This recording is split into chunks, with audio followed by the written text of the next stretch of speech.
Mubashara matangazo haya unaendelea kuyapata kutoka mashariki mwa Jamhuri ya Kidemokrasia ya Kongo, mtazamaji na msikilizaji, popote pale ambako unaendelea kupatikana kwa sasa hivi. Tariki 16 March 2026, mtazamaji na msikilizaji, kama bado kusubscribe kwenye chaneli yetu, ni vizuri kufanya hivyo ili uwe na urahisi wa kupata habari, vipindi na mambo yetu mengine ambayo yanakuwa yanakujia kwa muda unaofaa. Tuanze habari zetu na habari za huko Goma. Ni kwamba katika mji wa Goma zaidi ya miili 10 ya vijana imegunduliwa katika nyumba moja ambayo haijakamilika katika mtaa wa Kayoi ndani ya manispaa ya Karisimbi. Kwa mujibu wa ushuhuda wa wakazi wa eneo hilo, tukio hilo lilitokea baada ya operation ya kijeshi iliyofanywa na waasi wa M23 usiku wa kuamkia Ijumaa mosi ya tarehe 14 March 2026. Mashahidi wanasema kwamba askari wenye silaha walizingira mtaa huo na kufanya upekuzi wa nyumba kwa nyumba. Baadhi ya wakazi wanadai kuwa vijana kadhaa wa kiume waliuawa wakati wa operation hiyo. Ujumbe uliosambazwa katika makundi ya WhatsApp yanaeleza hali ya hofu na taharuki kubwa miongoni mwa wakazi wa eneo hilo. Wananchi wa Kayoi wanatoa wito kwa serikali ya Jamhuri ya Kidemokrasia ya Kongo na ile ya kimataifa kuchukua hatua madhubuti ya haraka ili kulinda raia na mali zake. Daima katika mji huo wa Goma kuna habari zisemazo kuwa mlipuko wa silaha nzito umesikika maeneo ya kaskazini mwa mji wa Goma usiku wa kucha siku ya Ijumaa tatu hii ya tarehe 16 March 2026. Wakazi kadhaa wa eneo la CCLK wanasema wamesikia muda mfupi uliopita mlipuko wa bomu kali kaskazini mwa mji wa Goma.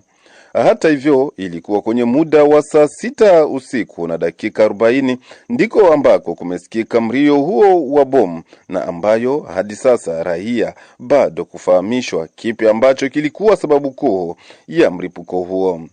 Hata hivyo, hali hiyo ilipelekea raia wa eneo hilo na hata wale wa maeneo ya kando kando kulala katika hali ya wasiwasi, imearifu hivyo duru zetu za habari kutoka eneo hilo. Mengi zaidi kutokana na habari hizi, endelea kufuata habari zetu zinazofuata. Habari zetu acha tuangazie pia na habari zingine hizi zisemazo kwamba barabara Bukavu Uvira yafungwa kwa muda. Safari za magari kwenye barabara ya taifa namba 5 inayounganisha mji wa Bukavu na Uvira zimesimamishwa tangu tariki 15 March 2026. Kwa mujibu wa habari ambazo bado kuaminika zaeleza kuwa vyanzo vya ndani katika eneo hilo, uamuzi huo unadaiwa unachukuliwa na jeshi la Jamhuri ya Kidemokrasia ya Kongo pamoja na vikosi vya wazalendo ambao kwa sasa wanaendelea kudhibiti mji wa Uvira. Taarifa zaeleza kuwa kusimamishwa kwa usafiri huo kumetokea katika maeneo ya uwanja wa vita wa Ruzizi. Hatua hiyo imekatiza mawasiliano ya barabara kati ya mji wa Bukavu unaoendelea kushikiliwa chini ya udhibiti wa waasi wa M23 na mji wa Uvira ambao uko chini ya udhibiti wa jeshi la Jamhuri ya Kidemokrasia ya Kongo na wazalendo. Habari hizi bado hazijawa na uhakika, kwani barua rasmi kutoka serikali ya mkoa wa jimbo ya Kivu ya Kusini kuchapisha habari hizi. Ukweli zaidi kutokana na habari hizi tutaendelea kuzifuatilia ili kukuletea habari zenye ukweli. Ugonjwa wa kipindupindu unaonekana kuzuka kwa kasi kubwa sana katika maeneo ya Lukolo, sekta ya Wabuyo. Uongozi wa shirika la raia umeonesha kwamba tayari watu zaidi ya 2 wamekwisha kupoteza maisha kutokana na ugonjwa huo. Shirika la raia NDC Chumvi ya Kongo linalopatikana katika maeneo hayo ikiongozwa naye Eli Kalunga Eliam umetaja kwamba ni vema serikali ya jimbo kuajia na msaada wa madawa katika maeneo hayo ili kuendelea kunusuru maisha ya raia ambao wanaonekana kuelemewa zaidi na ugonjwa wa kipindupindu. Kiongozi huyo wa shirika la raia anaonesha kwamba sasa hivi kwenye kituo cha afya cha eneo hilo la Lukolo kinakuwa na uhaba wa madawa.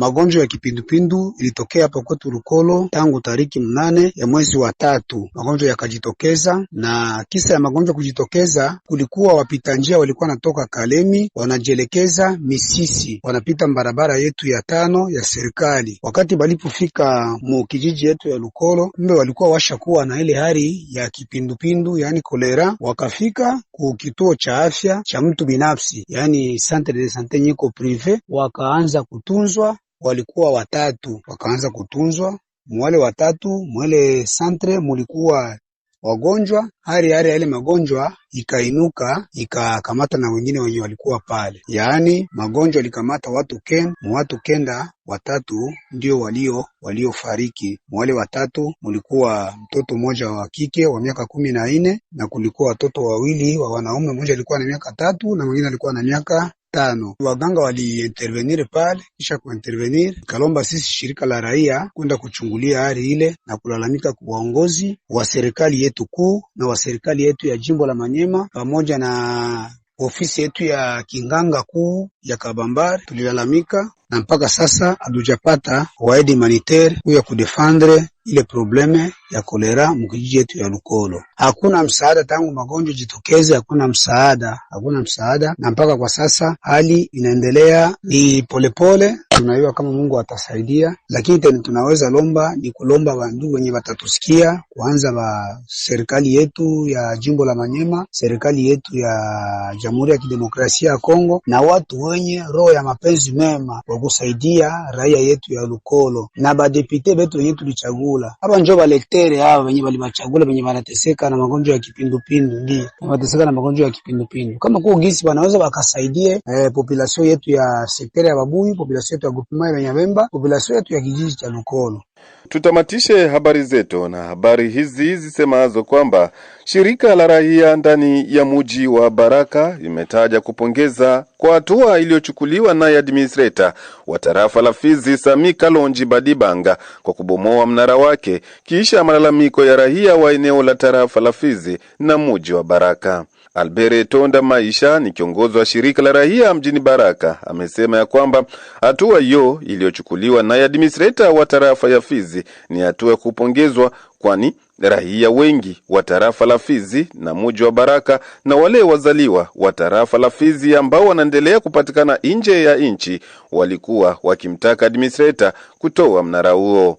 Albert Tonda Maisha amezungumza nasi na kueleza afuatayo. Ndiyo ndugu mtangazaji, sisi tumeshukuru kwa sababu siku ya 6 tarehe 14 mwezi wa 3 2026 tumeambia administrateur abomoe mwenyewe au aondoke mteritori ya Fizi, baadaye sisi tutabomoa ule mnara.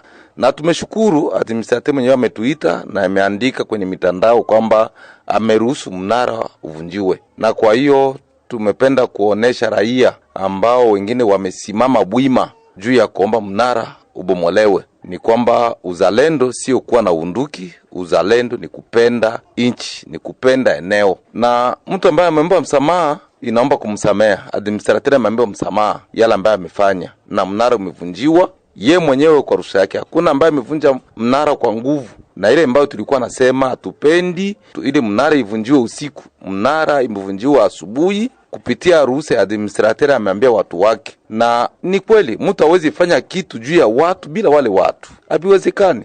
Na gisa ametambua mwenyewe ile, tumemsamea na aendelee kutumika kazi yake. Na wengine wa autorite, wakuwe wa groupement, wa secteur, wa province, wa mairie, waye kwamba mtu hapashi kufanya kitu cha watu bila kuhusisha wale watu. Ile ndio ambayo tupea tu kuongea kwa siku ya leo, kwa kupongeza administrateur kusikia yale ambayo tumeongea.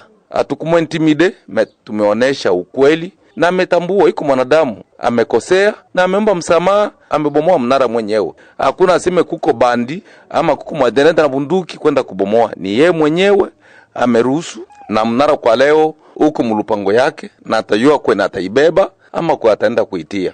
Ile ilikuwa zarao. Mnara inasemaka ulimwengu mzima, mnara inasemaka, sura ya mtu inasemaka. Administrateur iko administratif, hawezi tia mnara bila watu weneneo, habiwezekani. Na njuma tunasema kwamba atupende kurudilia mazara ya ile mnara. lakini tumekubali kwa sababu administrateur ameyua kwamba alitaka tia madhara na ye mwenyewe amebomoa. Haina shida, na tupende kurudilia kabisa kwa kuyua zaidi juu ya madhara ya ile mnara. Administrateur hawezi tia mnara. Watoto wa Fizi, raia wa Fizi ndio wanapaswa kufikiria tufanye mnara wa mbavu, tufanye mnara gisi wengine wako nasema kwa leo mitandaoni weibu ila sijue na wanani wasikaten. Ni watoto wa Fizi ndio watakaa chini, ama Kongo binaweza wezekana hata mnara wa mtu mwenye iko wengine inchi inaweza jengewa Fizi kama Fizi na reconnaître ama Kongo na reconnaître umuhimu wale mtu. Mnara wa mbavu huko Tanzania, alors que mbavu ni mkongomani, ni mbembe, mnara huko pale haimaanishi mpaka mtoto wa Fizi, hapana. Ile ndio tupenda tu kuonesha raia na kuonesha na administrateur kwamba asifikirie kitu kingine kia mnara. Akufuata huku juu ya kujenga minara, alifika huku juu ya kujere territoire d'une manière administrative, pa vitu vya minara. Mtazamaji na msikilizaji, kupitia hapo ndipo kabisa tumetia nukta kwa habari zetu katika siku ya leo. Tunakushukuru kwa kutufuata mwanzo hadi tamati. Tunakusii mara tena usikosi kulike, kucomment na kusambazia wengine. Endelea kutembelea kwenye chaneli yetu kwa habari zenye ukweli na uhakika.